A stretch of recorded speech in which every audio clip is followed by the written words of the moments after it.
Hello, so someone asked me to do a developer diary video about Ouya Anywhere, and whether I thought it was a good idea, and, well, the short answer is, yeah, I think it definitely has potential.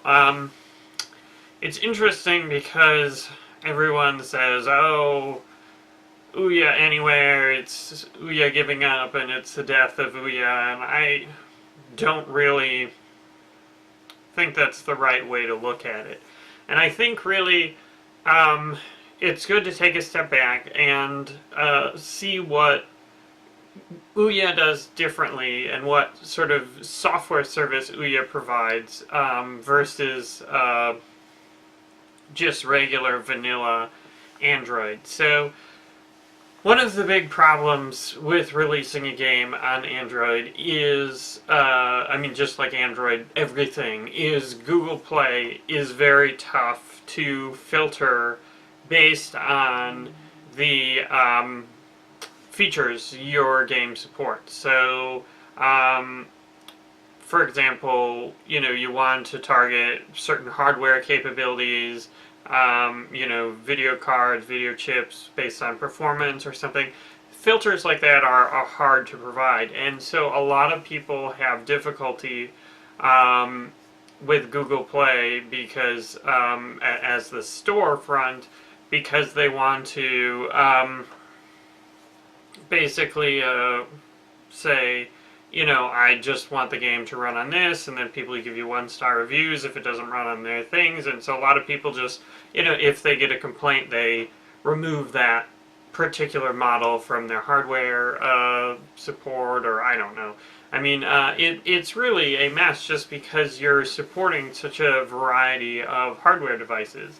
And so, during the Kickstarter, someone asked me, like, oh, this would be great for Shield. Will you put it on Shield? And I looked into it, and Shield only supports Google Play as a store. And so, right now, Neverending Nightmares is a controller-driven game, and so if we put it on Google Store, people would probably try and buy it, or I don't even know if there's a way to filter for controller only.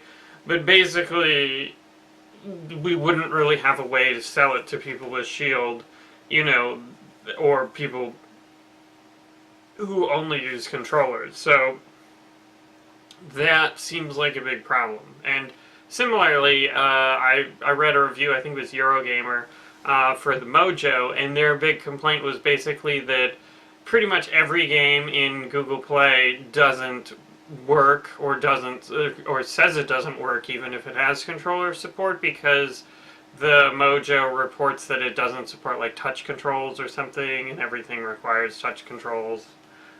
So really, I think the Ouya software solves a big problem, which is how do you filter games just based on controllers? How do we get games that only work for controllers? And also, I think Ouya does a really good job of making an attractive and interesting storefront. I like the sections. I curated a section when I did a blog takeover, and that was really cool because I said, hey, I really like Dub Wars, so let's put Dub Wars up, and it's really neat to be able to have sort of more of a personal store, and the O ratings, and I mean, like, it's a nice store where it's not, all about acquisitions and chart boost and revenues and stuff, which, is a big problem with the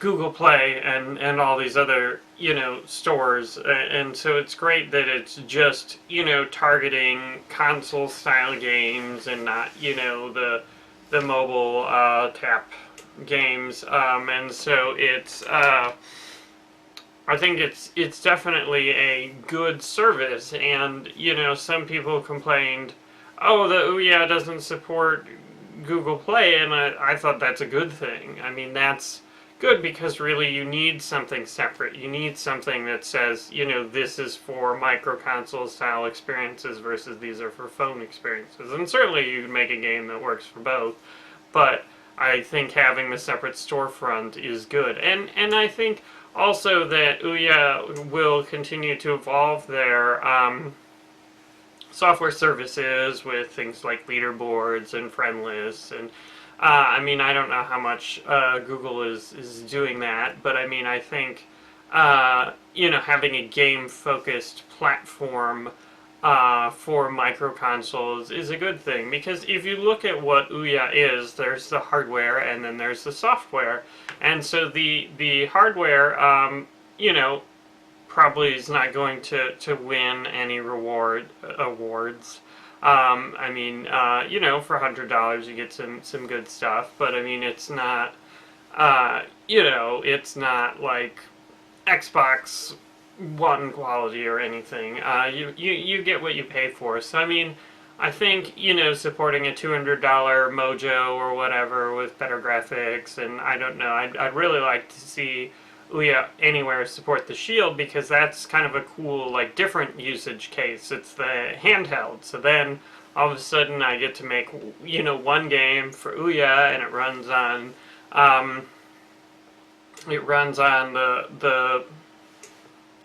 the regular micro consoles, and it runs on the Shield handheld, and I think that could be really cool.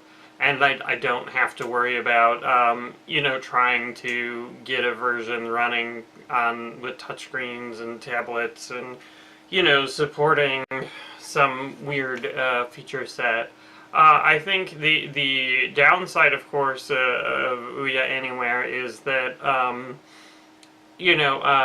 as developers, we have to, make sure the game runs on a variety of hardware, which is extra work, but, I mean, I think it's potentially, I think it could be worth the effort, and I mean, I don't know if they're going to add something, filtering where you say, I need this Ouya feature set or this hardware, just because, I mean, depending on what sort of hardware they end up supporting with Ouya Anywhere, it could run into issues with the,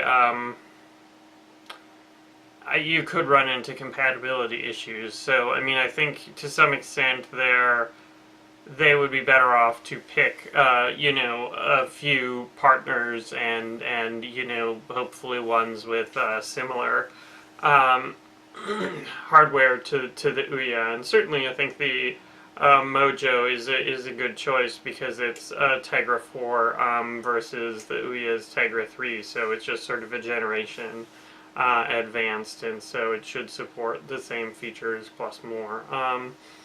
But yeah, I think the Ouya Anywhere is definitely a good thing, and I mean, if Ouya evolves into just a micro console store, I mean, I don't think that's necessarily a bad thing. I think they have a lot to offer in that regard, whereas the hardware market may not be as interesting. And I mean, certainly it may open up more doors, like iOS, they're only made by Apple and they're only made at a certain schedule, but Android has some more cutting edge phones sometimes, because anyone can make an Android phone. I don't know. So I mean, obviously I don't really know about the details. I don't know what platforms they're going to support, but I don't think it's a bad thing, and I certainly don't think it spells the doom of Ouya. So that's my take on the matter.